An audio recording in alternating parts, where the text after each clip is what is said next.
সাধারণকালের একবিংশ সপ্তাহ শুক্রবার দিন দরিদ্রের অধম সেবিকাদের জান জুঙ্গা। সাধ্যে জান জুঙ্গা জন্ম ফ্রান্সের ব্রিটানি প্রদেশে 1792 সালে। তিনি 8 জন ছেলেমেয়ের মধ্যে তৃতীয় জন।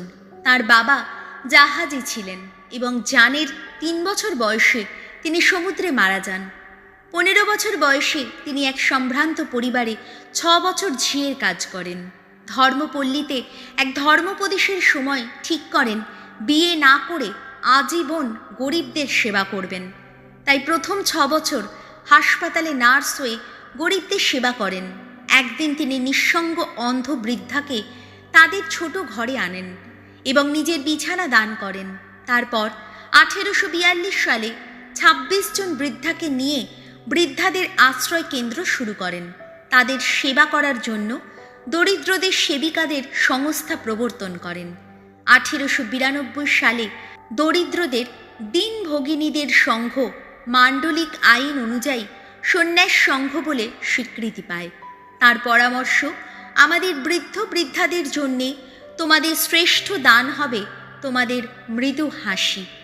প্রথম পাঠ করিন্থীয়দের কাছে প্রেরিত দূত পলের প্রথম পত্র, 1 অধ্যায়, পদ সংখ্যা 17 থেকে 25।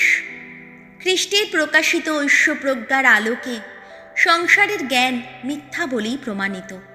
প্রিয়জনেরা, আসলে খ্রিস্ট যে কাজ করতে আমাকে পাঠিয়েছেন তা তো মানুষকে দীক্ষাস্নাত করা নয়, বরং মঙ্গল সমাচার প্রচার করা, আর তাও আবার সেই মানবীয় জ্ঞানের ভাষায় প্রচার করা নয়, পাছে খ্রিস্টের ক্রুশের নিজস্ব আবেদন তাতে নিষ্ফল হয়ে যায়।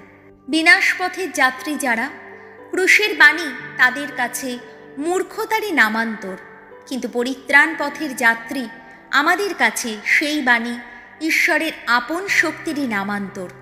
শাস্ত্রে তো লেখাই আছে, আমি নস্যাৎ করে দেব জ্ঞানীর যত জ্ঞান, ব্যর্থ করে দেব বুদ্ধিমানের যত বুদ্ধি।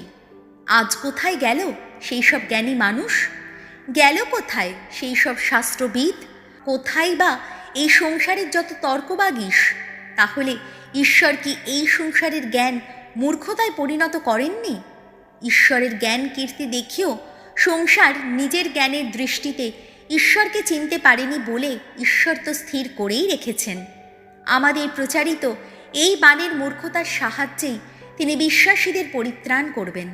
আর তাই ইহুদিরা যখন অলৌকিক যত নিদর্শন দেখতে চায় আর গ্রীকেরা জ্ঞানেরই সন্ধান করে, আমরা কিন্তু প্রচার করি সেই ক্রুশবিদ্ধ খ্রিস্টকেই, যে খ্রিস্ট ইহুদিদের পক্ষে স্খলনের কারণ এবং বিজাতীয়দের কাছে মূর্খতার নামান্তর। কিন্তু ঈশ্বর তার আপনজন হবার জন্যে যাদের আহ্বান করেছেন, তারা ইহুদিই হোক বা অনিহুদিই হোক, তাদের কাছে তিনি সেই খ্রিস্ট যিনি স্বয়ং ঈশ্বরের শক্তি, স্বয়ং ঈশ্বরের প্রজ্ঞা। কেননা ঈশ্বরের এই মূর্খতা মানুষের জ্ঞানের চেয়ে জ্ঞানময় এবং ঈশ্বরের এই দুর্বলতা মানুষের শক্তির চেয়ে শক্তিশালী। প্রভুর বাণী, শ্যাম সঙ্গীত, ধুয়ো। তোমার ভালোবাসায় প্রভু মর্তলোক উচ্ছ্বলিত। ধার্মিকজন যারা, ভগবানের সম্মানে হর্ষধ্বনি করো। সত্যনিষ্ঠ মানুষের মুখে তাঁর স্তুতি শোভা পায়। ভগবানের গুণগান করো। সেতারের ঝংকারে দশতন্ত্রে বীণায় তাকে শোনাও শ্যাম গান। ধুয়ো। তোমার ভালোবাসায় প্রভু মর্তলোক উচ্ছ্বলিত।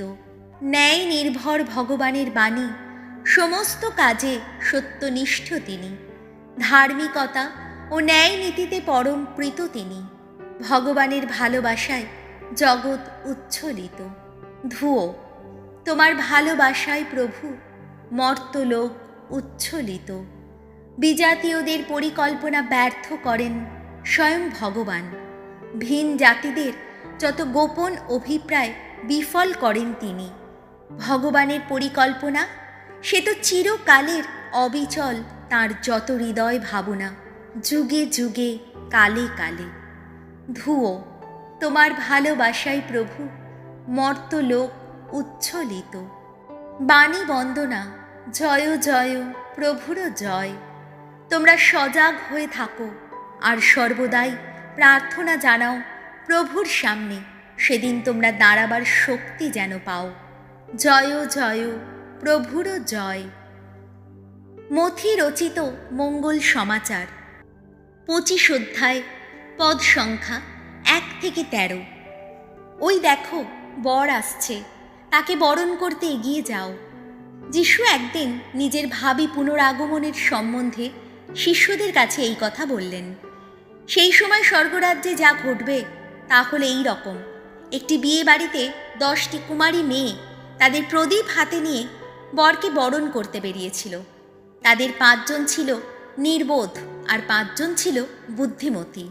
নির্বোধ কুমারীরা সঙ্গে প্রদীপ নিল বটে, কিন্তু তেল নিল না। কিন্তু বুদ্ধিমতীরা প্রদীপের সঙ্গে পাত্রে করে তেলও নিয়ে গেল। বর আসতে দেরি হওয়ায় তাদের সকলের ঝিমুনি ধরল এবং তারা ঘুমিয়ে পড়ল। কিন্তু মাঝরাতে রব উঠল, ওই দেখো, বর আসছে, তাকে বরণ করতে এগিয়ে যাও। তখন ওই কুমারীরা সকলেই জেগে উঠে যে যার প্রদীপ ঠিকঠাক করতে লাগলো। নির্বোধ কুমারীরা বুদ্ধিমতীদের বলল, তোমাদের তেল থেকে আমাদের খানিকটা দাও না, আমাদের প্রদীপ যে নিভে যাচ্ছে। তখন বুদ্ধিমতীরা উত্তরে বলল, কিন্তু যা আছে তাতে আমাদের আর তোমাদের সকলের নাও কুলোতে পারে। তোমরা বরং দোকানদারের কাছে গিয়ে নিজেদের জন্য খানিকটা কিনে নাও। তারা তেল কিনতে গেছে, এমন সময় বর এসে পড়ল। তখন যারা প্রস্তুত ছিল তারা বরের সঙ্গে বিয়ে বাড়িতে প্রবেশ করল। তারপর দরজা বন্ধ করা হলো। শেষে অন্য কুমারীরাও এলো। তারা বলে উঠল, প্রভু, ওগো প্রভু, দরজাটা একবার খুলে দিন।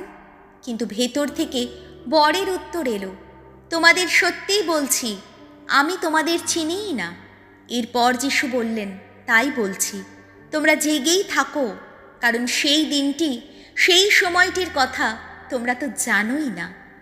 প্রভু যিশুর মঙ্গল সমাচার।